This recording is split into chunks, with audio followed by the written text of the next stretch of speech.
Okay, good afternoon and welcome to the March 29th, 2022 meeting of the ERCA Executive Committee. We'll start by taking a roll call of our board members to confirm attendance. Councillor Len Janice of Lakeshore.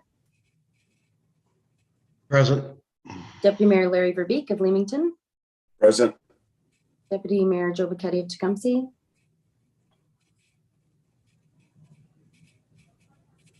Present. Councillor Kieran McKenzie, Windsor Council Vice Chair. Good afternoon, everybody. Present. Thank you all. I'd like to begin by acknowledging that this land is the traditional territory of the Three Fires Confederacy of First Nations, comprised of the Ojibwe, the Ottawa, and the Potawatomi peoples. We value the significant historical and contemporary contributions of local and regional First Nations and all of the original peoples of Turtle Island, North America, who've been living and working on the land from time immemorial. Do we have any declarations of pecuniary interest? I'm seeing none. I need a mover to approve the agenda for today, March 29th, 2022. Moved by Deputy Mayor Verbeek, seconded by Kieran McKenzie. Anybody opposed? That's carried. We are going to now move and convene into the hearing board. So under Section 28 of the Conservation Authorities Act, I need a mover to move into hearing board. Moved by Deputy Mayor Bacchetti, seconded by Len Janice. Anybody opposed? That's carried. So we are now going to conduct hearings under Section 28 of the Conservation Authorities Act in respect of three applications. Leon Bizik is requesting relief from access, ingress, egress policy requirements to construct a dwelling at 115 Lakewood Drive in Amherstburg. Mohammed Dambouli is requesting relief from ingress, egress policy requirements to construct a dwelling at 507 McTeague Court in the City of Windsor. And Frank Verboda is requesting relief from access, ingress, egress policy requirements to construct a detached structure at 10314 St. Clair Road in Lakeshore. We, as the hearing board, are unaware of the matters being brought forward, and we're only now receiving and reviewing the information provided by staff this afternoon. The authority has adopted regulations under Section 28 of the Conservation Authorities Act, which requires the permission of the authority for development within an area regulated by the authority in order to ensure no adverse effect on the control of flooding, erosion, dynamic breaches of pollution or conservation of land, or to permit alteration to a shoreline or watercourse or interference of a wetland. The staff have reviewed the proposed work, and a copy of the staff report has been given to the applicants.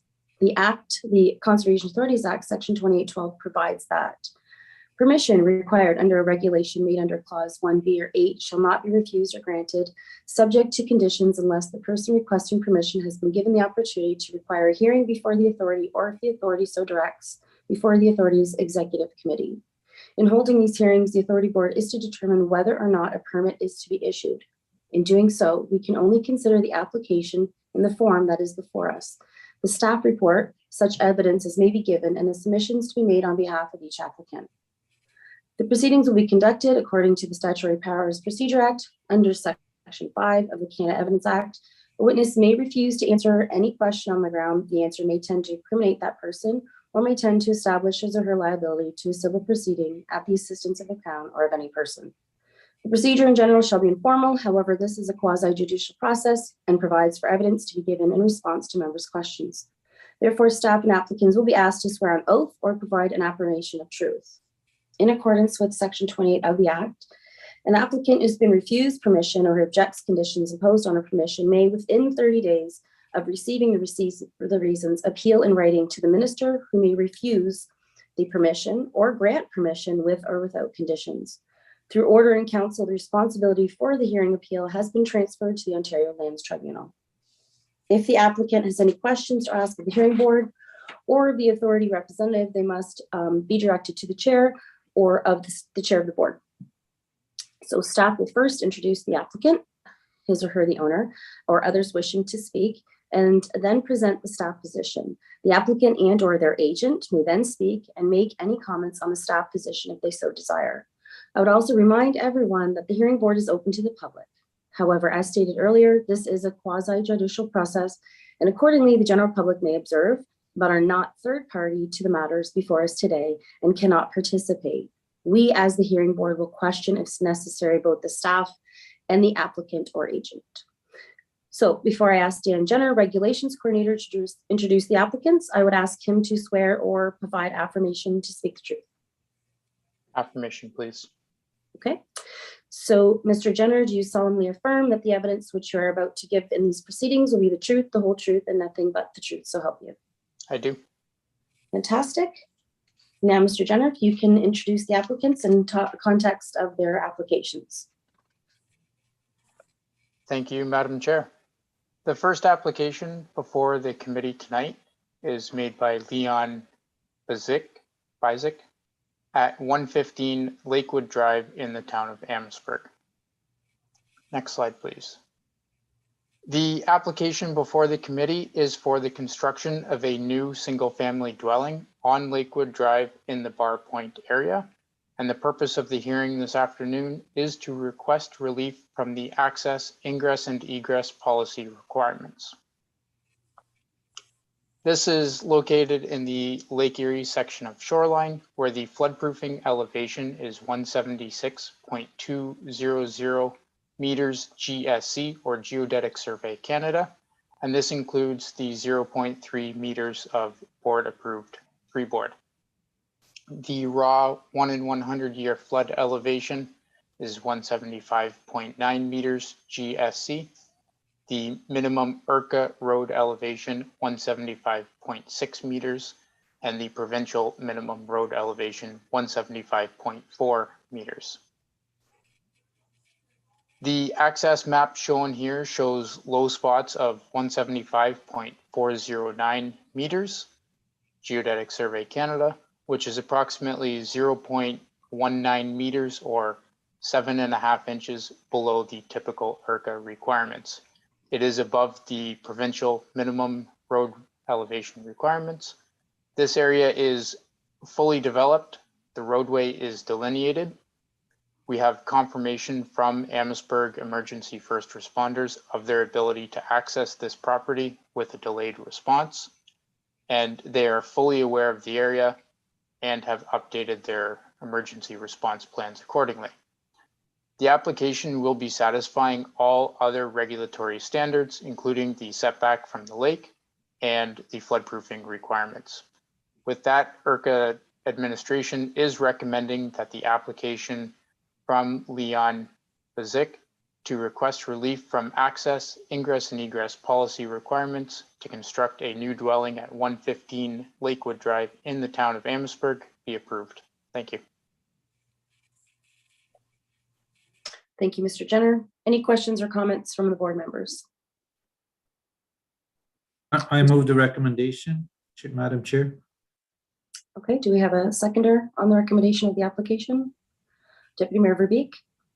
Okay, if there is nothing further on this specific application from Leon Bizik to request relief from access, ingress, egress policy requirements to construct a dwelling at 115 Lakewood Drive, town of Amherstburg. It has been moved by Bichetti, seconded by Verbeek.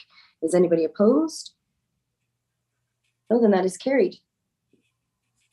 I cannot see all the names, so I'm not even sure if Mr. Bizik did attend this evening. Oh, there he Chair, is. Mr. Bizik is present. Oh, good afternoon, Mr. Bizik. If you did want to speak, I would have to have you take the oath. Or after. I don't think I have to, as it's been approved, so I'm happy with that. Thank you, everyone. My apologies. I didn't see you in advance. Otherwise, I would have. No problem. No worries. Okay. Well, all the best on your development. Thank you very much. Have a good evening. You too. Okay. Now, Mr. Jenner, we have the next applicant. Now, is Mr. Nabulisi present? Not tonight, Madam Chair. Okay, then go ahead, please. Thank you. The second application before the committee tonight by Mohammed Nabisi is at 507 McTagg Court within the city of Windsor. The application is to construct a new dwelling on McTagg Court adjacent to the Ganacho Trail, and the applicant is seeking relief from the ERCA access, ingress, and egress policy requirements. We are south of Riverside Drive and east of Little River, where the ERCA floodproofing elevation is 176.3 meters Geodetic Survey Canada, including the standard 0.3 meters of freeboard. The raw 100-year flood level slightly below that, and the ERCA minimum road elevation of 175.7 meters, allowing for 1 foot of water over the roadway. The provincial minimum road elevation of 175.0 meters allows for about 0.5 meter of water over the roadway. Next slide, please. The attached map shows that portions of McTagg Court are lower than the provincial minimums by approximately 4 inches. However, the road is fully developed, the road is fully delineated, and emergency first responders are aware of the low-lying, flood-prone nature of these roads. We are satisfying all other regulatory standards, and unique to this particular property, although they may have trouble driving down the roadway, they can walk from one end of the city to the other along the Ganacho Trail, which is actually above the 100-year floodproofing elevation. So there is access provided there for somebody to walk. With that, staff is recommending that this application from Mohammed Nablusi to request relief from the access, ingress, and egress policy requirements to construct a new dwelling at 507 McTagg Court in the City of Windsor be approved. Thank you. Any questions or comments from board members? And as Mr. Jenner stated, Mr. Mohabit is not present.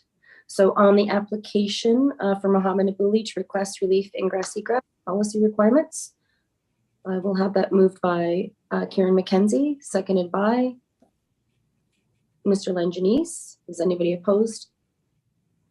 That is carried. Okay, so now I do see that Mr. Frabata is present. Mr. Frabata, if you are going to speak to your application after it's discussed, I would need for you to take the oath or affirmation. I won't need to, as I don't think I'll need to if when Stan goes through it, but not a problem if I have to. Okay, thank you so much and welcome. Okay, Dan, with this application. Thank you. The third application before the committee tonight, made by Frank Frabata, located at 10314 St. Clair Road in the municipality of Lakeshore, is for the construction of a detached, non-habitable storage building. There is an existing dwelling on site, and we are seeking relief from the access, ingress, and egress policy requirements. We are located at the Tremblay section of shoreline, where the ERCA floodproofing elevation, including freeboard, is 176.9 meters, Geodetic Survey Canada. The raw 100-year flood level, 176.600 meters. The ERCA minimum road elevation, 176.3 meters, Geodetic Survey Canada. And the provincial minimum road elevation, 176.1 meters. This access map here shows the potential depth of flooding over the roadway, ranging from no water over the road to a depth of approximately 0.9 meters of water over the roadway. Next slide, please. In 2011, ERCA Board Report 13.11 allows for the use of transitional policies and staff to rely on the most current M&R technical guides for hazard areas. Next slide, please. The Great Lakes, as we refer to it, the Great Lakes Technical Guide, the Technical Guide for Great Lakes St. Lawrence Shorelines, Appendix 7.2 addresses existing developments within hazard lands. Specifically, this table is referencing major structures, which are non-habitable buildings that don't qualify as a minor structure. And again, we are dealing with a non-habitable storage building. It addresses the flooding hazard, not reducing existing ingress and egress, the erosion allowance or setback requirements, as well as dynamic beach and stable slope allowance, both of which are not applicable for this development. So this application is fully in compliance with this technical guide, and with the 2011 board report, we're being consistent with that as well. Next slide, please. There was a minor variance granted from the municipality of Lakeshore for this proposal, under the Planning Act with conditions that the detached structure not contain a dwelling unit or a home industry. Essentially, it is a storage garage. So a change in use of this structure would be in contravention of both the municipality zoning bylaw and the Conservation Authorities Act if the appropriate permits were not obtained, which would require the administration to bring it back before the hearing committee. Next slide, please. So to summarize, the depth of flooding is fairly significant over the roadway, but we are dealing with a detached, non-habitable storage structure associated with an existing dwelling on the site. So we are not increasing the dwelling units or people that are living in this hazard area. We are meeting the full protection standards for both flooding and erosion. We are utilizing the Transitional Policy Board report from 2011 and relying on the most up-to-date technical guides from the province. And staff's recommendation is in alliance or is aligned with those recommended measures. With that, staff is recommending that the application for permit from Frank Verbata to request relief from the access, ingress, and egress policy requirements to construct a detached structure at 10314 St. Clair Road in the municipality of Lakeshore be approved. Thank you. Thank you, Mr. Jenner. Any questions or comments from board members? Karen, go ahead. Thank you, Chair. Just on this one. So what I'm hearing is there's significant risk of flooding. I just wonder if for the dwelling I understand it's a storage shed.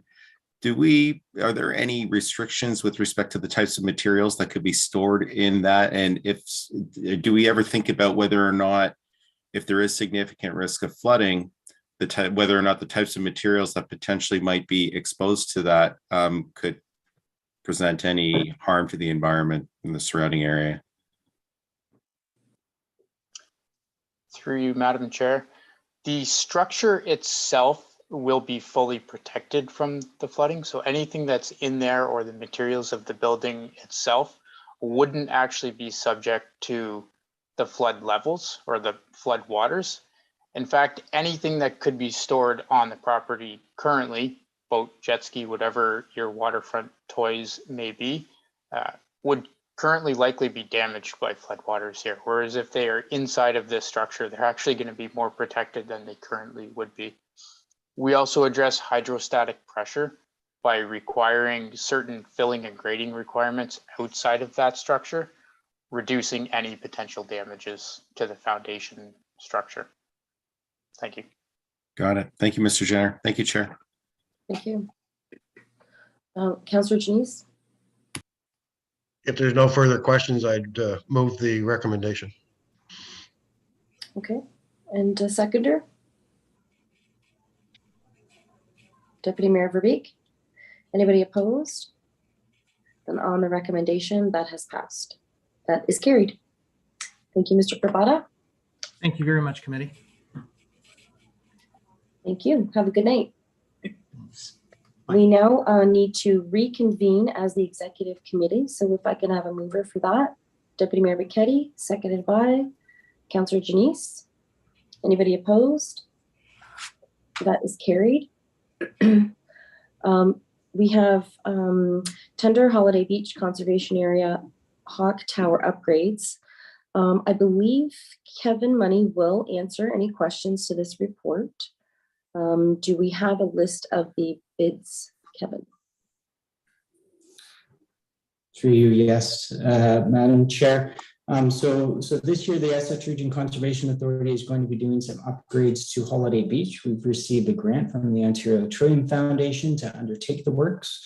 There's two main projects. One is renovations to the Hawk Tower at Holiday Beach, and the second one is renovations to trails.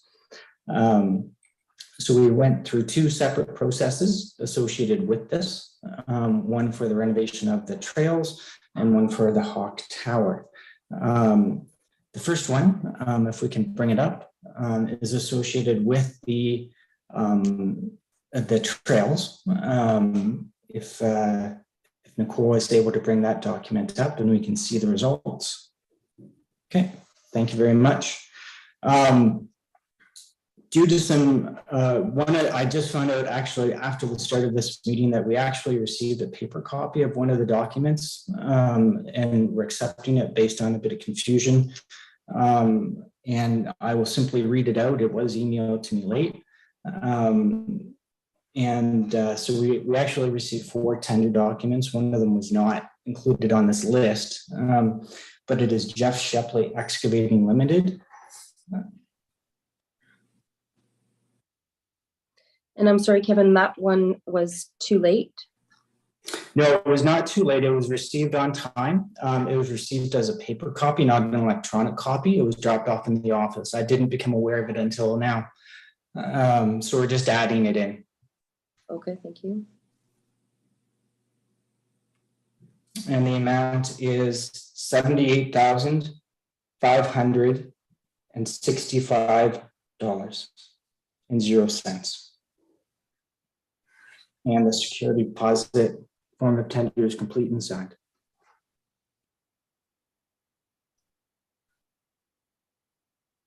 Okay, so it would appear that Quality Turf has the lowest bid with all of the required documents completed. Correct. Okay, any questions or comments from board members?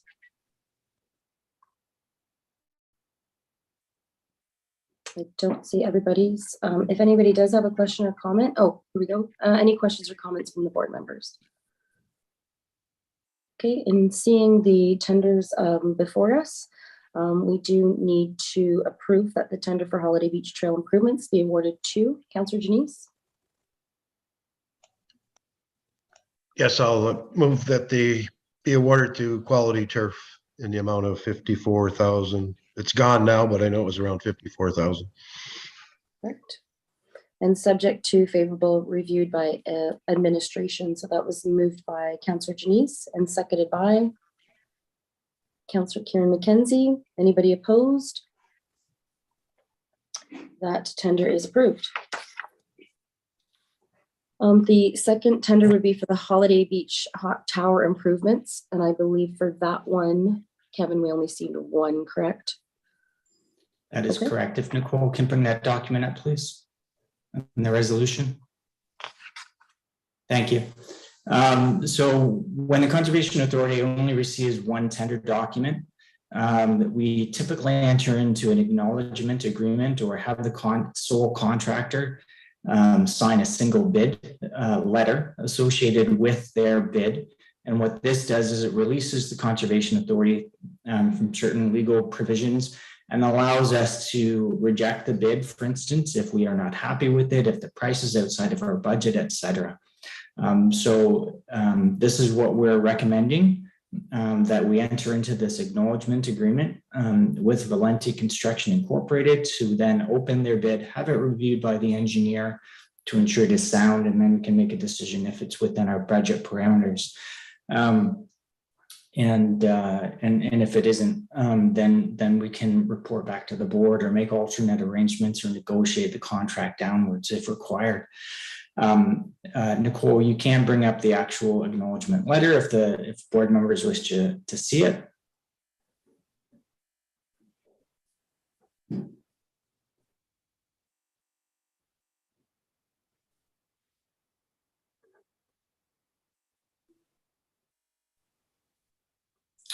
So this is the actual acknowledgement letter that we issued. This is a standard templated letter. We switch out the contractor name.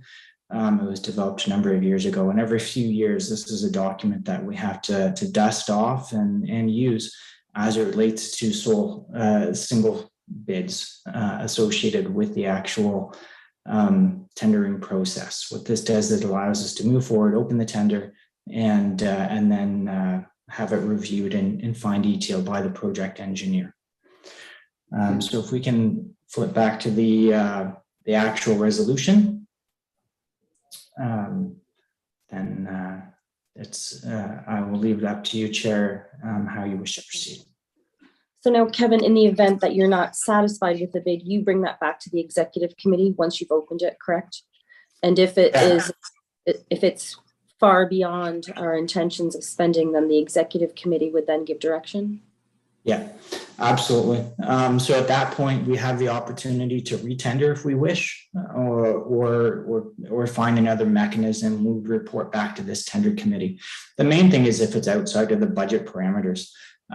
Based on the last tender and the estimated project costs, I think the other tender associated with this is actually under the projected cost. So we have a little bit of latitude associated with this project in the total scope of $160,000, given that the last tender was only around $50,000. We actually have $100,000 for this, and the estimated project costs are less than that from the project engineer. So we're confident that it'll be okay, but we have to go through this process to make sure. For sure. No, I understand. Any questions or comments from board members? Councillor Janice? Not that you would know, Kevin, but any particular reason why the lack of interest? Is it the type of work, building a bird watching station, or? Through you, Chair, I don't really have any firm conclusions in terms of why. I know that contractors are very busy this time of year, and the expectation is that they are able to turn around and start construction on this in short order. So it doesn't impact visitor services as long into the season. The idea is that we enter into contracts and begin work on this project pretty much right away. So maybe some contractors aren't able to do that.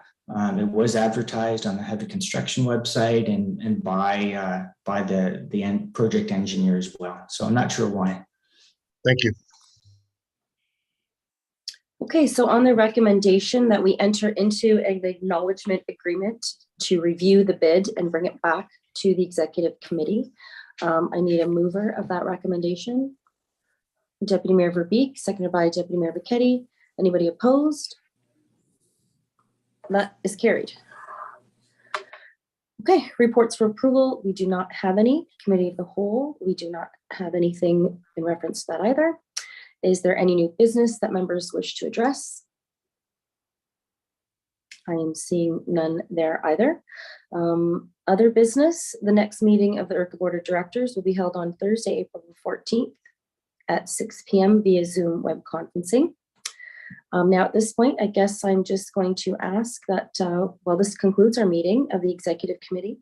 Thank you all for joining us. I just need a motion to adjourn. Councillor Janice, and seconded by... Just a quick question, if I could. I'm sorry when you asked. No, see, too late. Just joking. Go ahead, Len. Oh my gosh. Of course you... I know I think I roughly talked to Tim. There's a heavy, when you're speaking of heavy construction association, Kevin was earlier, they have an invite to a party I think most of us received. We have a ERCA meeting that night. Was there any confirmation that meeting will happen yet, or? What do you mean? What's the meeting? Are you talking about the warden's luncheon? April, I believe, sorry, is it April? May 12th. So I know it's down the road a bit, but we've been invited to the heavy construction. Madam Chair, if I may, there is a scheduled meeting on at the call of the chair, May 12th. That is a tentative meeting based on your desire to hold a meeting. Okay. Yeah, I understand. It just that was this invite is, and I've noticed a lot of replies, and there's a lot of board members that have replied positive to it. So don't want to get ourselves into a jam that we have no board members to have a meeting. So thank you. Sure. No, I'm going to keep that into consideration, and maybe even I feel like because the weather and everything's opening up, maybe we won't have a meeting, and we will do maybe something at the homestead that we were talking about, a little more casual the following week or something. Just have maybe minor business and then something at the homestead, but we will keep the 12th in mind to not hold a meeting. Okay. So Len did move to adjourn and Kieran seconded that. Is there anybody that opposes? Okay, well, thanks everyone for all your work. and have a wonderful evening. And thanks Kieran for covering me tonight at the Lakeshore meeting. Thanks, Okay, Madam Chair and committee. Thank you. Oh, Have we're a gonna good have to put up with, we'll have to put up Karen tonight. Yeah.